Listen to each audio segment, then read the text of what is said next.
Merci, Monsieur le Président. Merci, merci à vous pour vos exposés précis.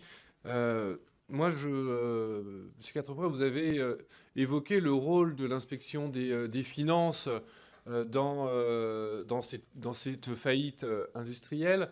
Est-ce qu'on pourrait aller plus loin et dire que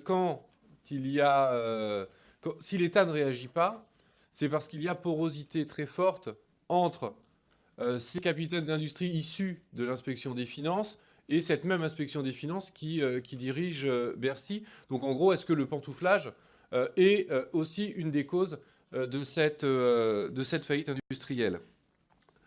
Si on revient sur Alstom, à un moment donné, quand le DOJ a demandé à Alstom de lui fournir la totalité de ces données, l'État avait les moyens juridiques de s'y opposer. Parce que l'État peut interdire le transfert de données d'entreprises stratégiques vers l'étranger. Donc, est-ce que vous avez une explication sur pourquoi l'État ne l'a pas fait? Monsieur Gâteau, vous, sur la question de l'aérospatiale, vous avez parlé du GIFAS. C'est très intéressant, le GIFAS.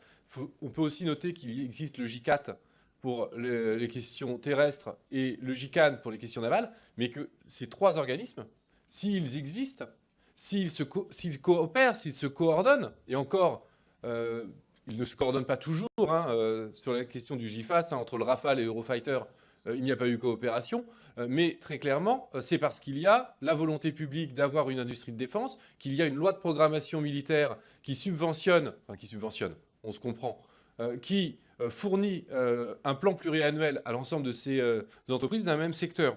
Donc, est-ce que cette implication de l'État n'a pas également un rôle dans le succès de ces entreprises? Et enfin, sur Airbus, merci de confirmer et d'exprimer publiquement, parce que, en tout cas, l'analyse que moi je porte sur la question d'Airbus actuellement et sur les risques qui pèsent sur cette entreprise que vous avez très bien résumé. Et je pense, Monsieur le Président, que nous devons inclure Airbus dans le champ de travail de cette commission d'enquête.